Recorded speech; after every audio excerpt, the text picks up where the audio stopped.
අපි හැමෝටම ජීවිතේ අලුත් වෙනසක් කරන්න තිබුණේ නැත්නම් හරි තියෙන දුක් විඳින තත්වෙන් ගැලවෙන්න තිබුණේ නැත්නම් හරිම මහන්සියෙන් උත්සාහ කරත් එළියක් නොපෙනෙන අවස්ථාවක් නම් තියෙන්නේ.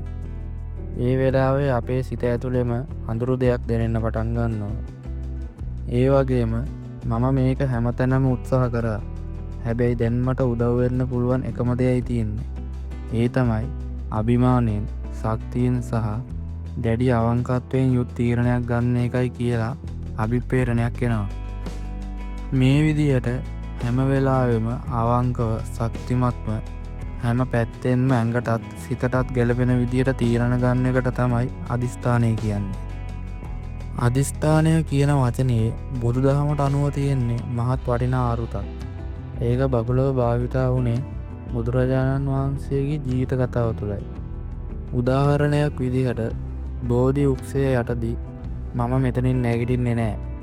සම්මා සම්බුද්ධත්වය ලැබෙන තුරු මම මෙතනින් නැගිටින්නේ නෑ කියලා බුදුරජාණන් වහන්සේ දුන්නේ අදිස්ථානය තමයි ලෝක සසරේ ඉහළම අදිස්ථානයක් කියලා සැලකෙන්නේ. අපේ ජීවිතේ කෙටිකාලීන හෝ දිගුකාලීන අරමුණු තියෙන්න පුළුවන්. ඒවා සපුරාගෙන වඩාත් වටිනා ආකාරයට ජීවත් වෙමින් ඒ හැම දෙයකින්ම සාර්ථක වෙන්න අදිස්ථානයක් තිබීම ඉතාමත් වැදගත්. බුදුදහමට අනුව අදිස්ථානය ගැන මේ විදිහට තේරුම් කරන්න පුළුවන්. අදිස්ථානය කියන්නේ සිතුවිලි වලට පමණක් නෙවෙයි. ඒ සිතුවිලි ක්‍රියාවලියකට නංවන ආරම්භයක්. හැමදාම අදිස්ථානය කියන්නේ බලාපොරොත්තු හෝ කැමැත්තක් විතරක් නෙවෙයි. ඒ තුළ තියෙන්නේ මම තියෙන හැම අඩියක්ම මගේම වගකීමක් කියන තීරණයක්. මම කරන්නේ මේකයි. මම මේක කරගෙනම යනවා. මට හැම ආකාරයකින්ම මේක කරන්න පුළුවන් කියන ප්‍රබල හැඟීමක්. බුදුරජාණන් වහන්සේ අපිට කියලා දීලා තියෙන දෙයක් තියෙනවා. ඒ තමයි සියලු දුක් වලින් ගැලවෙන්න නම් ඔබම උත්සාහ කරන්න ඕනේ. තවත් කෙනෙක්ට ඔබ වෙනුවෙන් ඒක කරන්න බෑ. මේක තුළින් අපිට තේරුම් ගන්න පුළුවන් ජීවිතයේ වටිනා වෙනසක්, නව ආරම්භයක් හෝ අලුත් මගක් පටන් ගන්න තියෙන හොඳම ආරම්භය තමයි අදිස්ථානය කියලා. බුදුදහමේදී අදිස්ථානය කියන්නේ බලාපොරොත්තුවක් හෝ අරමුණක්ම නෙවෙයි. ඒකට වඩා අදිස්ථානය කියන්නේ තීරණාත්මක, හදවතේ ගැඹුරු තැනකින් එන ක්‍රියාවට හැරවෙන අරමුණක්. ඒක සිතුවිල්ලක් නෙවෙයි. හැමදාම පුහුණු කරන, වර්ධනය කරන, පෝෂණය කරන ශක්තිමත් හැඟීමක්. අදිස්ථානය කියන වචනේ පාලි භාෂාවේ අරුත නම් පිළිපැදීම, නියම කිරීම හා අකණ්ඩ පැවතීම වැනි අදහස් වලින් පිරුණු එකක්. බුදු සසුනේ ජාතක කතාවලදී බෝධිසත්වයන් කීප දෙනෙකුගේ ජීවිත තුළ මේ අදිස්ථානය යොදාගෙන තියෙන හැටි පෙන්නලා තියෙනවා. උදාහරණයක් වශයෙන් බුදුරජාණන් වහන්සේගේ පූර්ව ජාතීන්ගෙන් එකක් වන සුමේධ තාපසවරයාගේ කතාව යන්න. සුමේධ තාපසවරයා දීපංකර බුදුරජාණන් වහන්සේ වෙත පණිවිඩයක් දුන්නා. මමත් බුදු වන්නට කැමතියි. මට ඒ පාරමිතා පුරන්න ඕන කියලා. ඒක හුඟක් ලෞකිකව අසම්බන්ධයක් වගේ පේන්න පුළුවන්. නමුත් ඒ තාපසවරයා අදිස්ථානයක් කරා මට සසරේ කෙලවර හමුවෙන තුරු මම පරිපූර්ණ පාරමිතා පුරනවා. මම සම්මා සම්බුද්ධත්වය ලබා ගැනීමට පියනගනවා. මෙහෙම කියන විට අදිස්ථානය කියන්නේ අපේ ඉරණම හෝ ආසා විතරක් නෙවෙයි. ඒක මිනිස්සෙකුගේ හැකියාවෙන් පරිමිතියෙන් පිටවෙන්න හදන අවංක උත්සාහයක ආරම්භය. නමුත් බුදුදහමට අනුව අදිස්ථානයට බලය ලැබෙන්නේ එය සැබවින්ම ක්‍රියාත්මක වෙන්නේ සත්‍යයෙන් යුත් සිතුවිලි වලින් සහ සීලයෙන් සහ භාවනාවෙන්. අදිස්ථානය කියන වචනය ඇසෙන විට බොහෝ අය හිතන දෙයක් තමයි ඒක දැන් අමාරුයි කියලා හිතුණට පස්සේ කාලෙක ඒක සරල වෙනවා කියලා. නමුත් සත්‍ය නම් එය එතරම් පහසු නෑ. අදිස්ථානය කියන්නේ බලාපොරොත්තුවක් නෙවෙයි. ඒක හැදෙන්නේ විශාල පුරුෂාර්ථයකින්, දිගුකාලීන මනෝබලයකින් සහ අවංක හැඟීමකින්. ඇත්තටම අදිස්ථානයක් හැදෙන්නේ එකපාරක් තීරණයක් ගන්නකොට නෙවෙයි. ඒක හැදෙන්නේ හැම දවසකම හැම අවස්ථාවකම මනස තුළම යළි යළි ඒ තීරණය මතක තබාගෙන යනකොට. අපි හැමෝගෙම ජීවිතේ කාලයක් එනවා මගේ ජීවිතේ දැන් වෙනසක් වෙන්න ඕනි කියලා හිතෙන. ඒ හැඟීම සිතේ උපදින කුඩා බීජයක් වගේ. ඒ බීජය අදිෂ්ඨානයක් වෙන්න ඕනේ නම් ඒක පෝෂණය කරන්න ඕනේ. හැබැයි ඒක නිකන් වාඩි වෙලා මට මේක ඕනේ කියලා නිකන් හිතන එකක් නෙවෙයි. මම මේක වෙනස් කරන්න තීරණය කරනවා. මම මේක වෙනස් කරනකන් නවතින්නේ නැහැ කියන තීරණාත්මක ප්‍රබල හැඟීමක්. ඒ ප්‍රබල හැඟීම තුළින් අපේ සිත තුළ පවතින පැරණි ඇදහිලි බිඳෙන්න පටන් ගන්නවා. අලුත් සිතුවිලි ඇතුළට එන්න පටන් ගන්නවා. මේ සිතේ වෙනස තමයි අදිෂ්ඨානයේ පළමු පියවර. ඒ හැඟීම මනෝවිද්‍යාත්මකව වෙනස් ආකාරයන්ට විස්තර කරන්න පුළුවන්. නමුත් බුදුදහමෙන් අපිට කියලා දීලා තියෙන්නේ සිත කියන්නේ ගොඩක් බලවත් යන්ත්‍රයක්. ඒක හොඳට පවත්වාගෙන යන්න නම් ඒක නිතරම නිරීක්ෂණය කරන්න ඕන. භාවනා කරන්න ඕන. ක්‍රියාවෙන් නිවැරදිව හැසිරෙන්න ඕනේ. අපි දැන් උදාහරණයක් බලමු. කෙනෙක් හිතනවා මේ ජීවිතේ මගේම අරමුණක් තියෙන්න ඕනේ. මේ දුකින් මම ගැලවෙන්න ඕනේ කියලා. ඔහු ඒ ගැන සතියක් මාසයක් හිතුවත් ඒක බලාපොරොත්තුවක් විතරයි නම් ඒකෙන් වැඩක් වෙන්නේ නැහැ. ඒ හැඟීම ක්‍රියාවකට හැරෙන්න ඕනේ. මම මෙතනින් නිවත් වෙනවා. මම මෙහෙම ජීවිතයක් ගත කරනවා. සෑම දිනකම ඒකට උපකාරී වෙන දෙයක් කරනවා කියන තීරණය තමයි අදිෂ්ඨානයේ හැඩය. බුදුදහමේ කියන විදිහට සිත හැදෙන්නේ යෝනිසෝ මනසිකාරයෙන්. යෝනිසෝ මනසිකාරය කියන්නේ මූලිකව හිතන හැටි. මූලික වශයෙන් විමසා අවධානයෙන් නිවැරදි ලෙස ඇත්තටම තේරුම් ගන්න උත්සාහ කරන හැටි. ඒකෙන් තමයි අපේ හැසිරීම්, වචන, ක්‍රියා සහ අපේ හැඟීම් පාලනය වෙන්නේ. අදිෂ්ඨානයක් හැදෙන්නේ මේ විදිහටයි.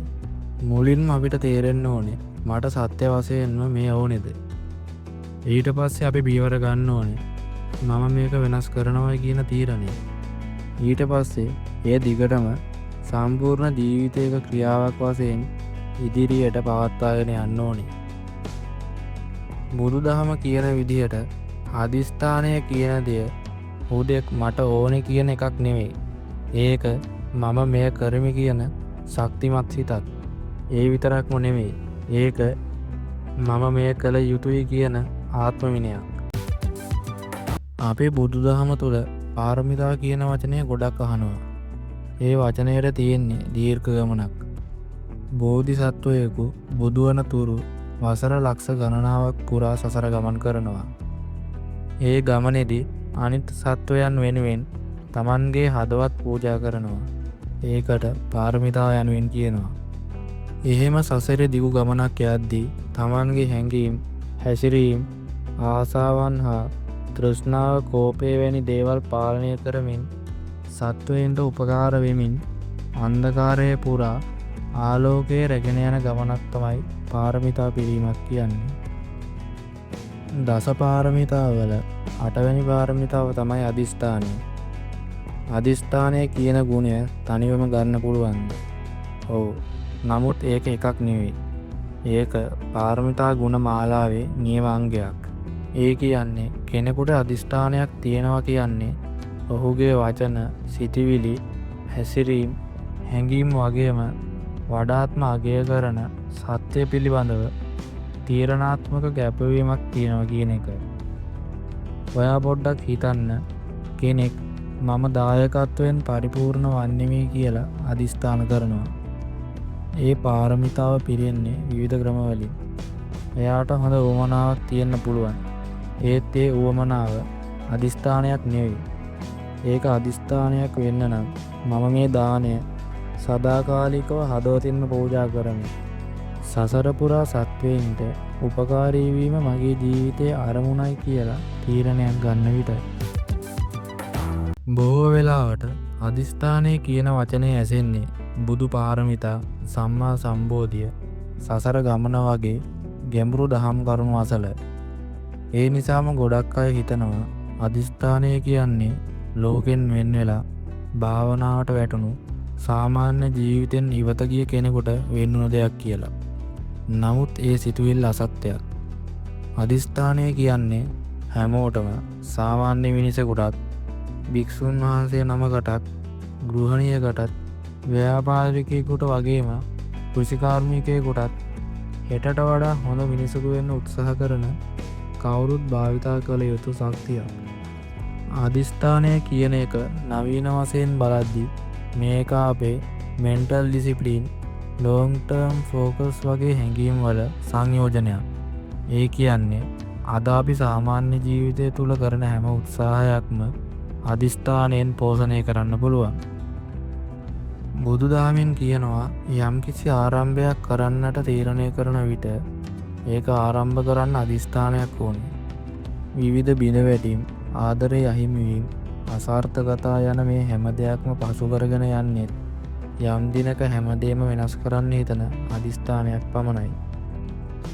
බුදු දහමේ අභිප්‍රායන් අනුව යම් දෙයක් සඳහා අදිස්ථානයක් කළ විට ලෝකයේ මෙන්ම අභ්‍යන්තර ලෝකයද ඒ අරමුණට අනුගත වෙන්න පටන් ගන්නවා.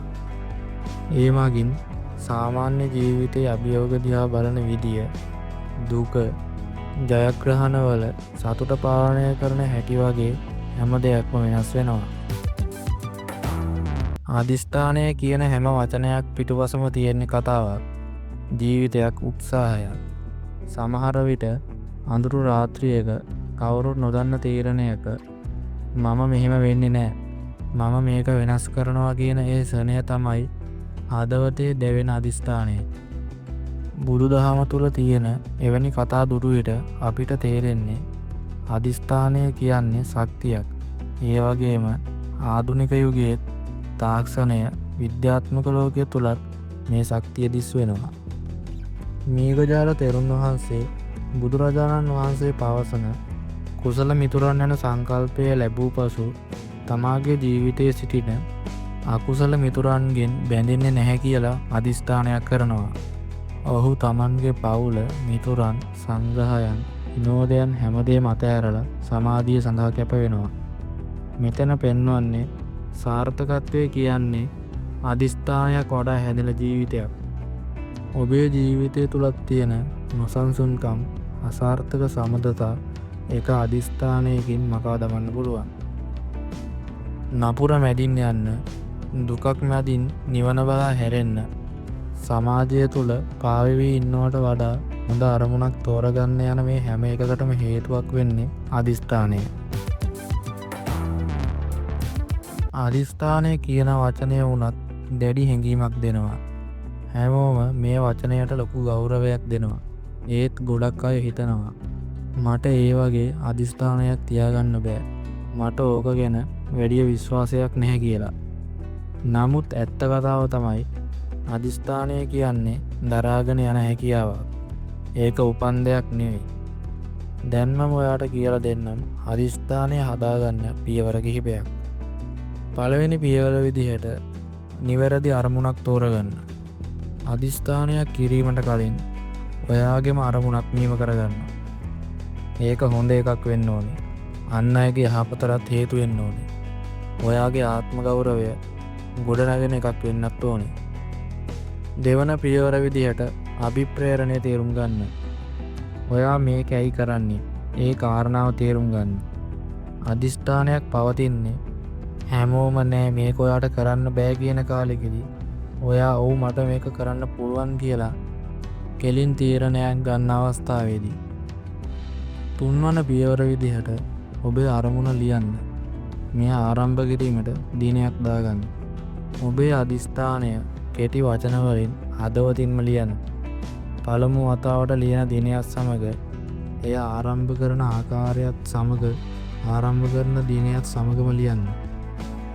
හතරවෙනි පියවර විදියට සංකල්පයක් පමණක්ම නොවි ඒක ක්‍රියාවට නංවන්න. හිතන එක තරමටම කරන්න. එක දවසක වැරදීමක් වුණත් ආරම්භ කරන්න. අදිස්ථානය නවත්තන්න එපා. අදිස්ථානය කියන්නේ දින, සති, මාස හෝ වසර පුරා ගමන් කරන සිතක්. පස්වෙනි පියවර විදිහට ශක්තිමත් වෙන්න. නවතින්නේ නැහැ කියලා පවසන්න. අධිෂ්ඨානය තුළින් ලෝකයම සොයන බලය තියෙන්නේ ඔයා හැම වතාවෙම නැවත නැවත උත්සාහ කරන ආකාරය තුළ. අධිෂ්ඨානයක් කියන්නේ සාර්ථක වීමක් නෙවෙයි. අසාර්ථක වෙලා නැවත පටන් ගැනීම සඳහා ඔබ ගන්න තීරණය. 6 වෙනි පියවර විදියට භාවනාවෙන් ඔබේ අධිෂ්ඨානය සොයන්න. සංසුන් වීම, නිවන් මඟ පිළිබඳ සිතුවිලි, සදාචාරය, කරුණාව සම්පන්න සිතකින් ඔබේ අධිෂ්ඨානය සඳහා නව බලයක් ලබා දෙන්න. ඔබට අවශ්‍ය නම් මේ වචන මොහොතක්වත් නිශ්ශබ්දව කියන්න. මගේ සිත, වචන, කාර්ය මේ අධිෂ්ඨානයෙන්ම පිරිසිදු වේවා. අවසාන වශයෙන් මට ඔයාට කියන්න තියෙන්නේ අධිෂ්ඨානය කියන්නේ ඔබේම ජීවිතය වෙනස් කරගන්න පුළුවන් අභ්‍යන්තර ශක්තියක්. එය හුදෙක්ම උවමනාවක් නෙවෙයි, අඛණ්ඩව පවත්වාගෙන යන ක්‍රියාවක්. ඔයත් අද ඉඳන්ම කුඩා හෝ අධිෂ්ඨානයක් තියාගෙන ඒ අරමුණ වෙනුවෙන් සංසුන්ව කැපවීමෙන් ජීවිතය ගෙවන්න. ඒ තුළින් ඔයාට ඔයාගේ ජීවිතයට අලුත් ආලෝකයක් ලබා ගන්න පුළුවන්.